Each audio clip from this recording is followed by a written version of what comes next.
Admission जो है दो तरह से होता है। एक तो आपका जो है आपको एक नेट क्वालिफाई करेंगे, नेट अगर नेट क्वालिफाई करते हैं या सीएसआर, है ना, सीएसआर नेट क्वालिफाई करते हैं, यूजीसी होता है, ठीक, एक यूजीसी नेट होता है, एक सीएसआर नेट होता है। ये दोनों अगर आप जो है दोनों में से कोई भी एक एग्ज़ाम क्वालिफाई किए हैं तो आप जो है डायरेक्ट पीएचडी में एडमिशन लेने के लिए योग्य हैं।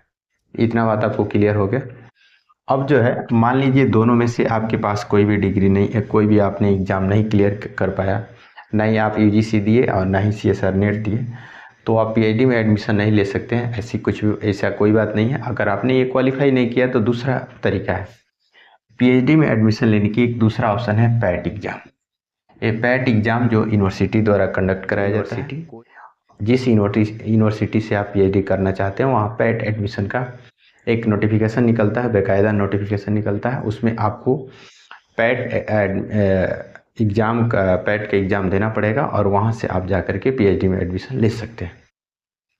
सवाल है कि पैट का हम एग्ज़ाम देंगे तो उसको कैसे एग्ज़ाम होते हैं और कितने पेपर होते हैं और किस एग्ज़ाम को उसको दिया जाता है।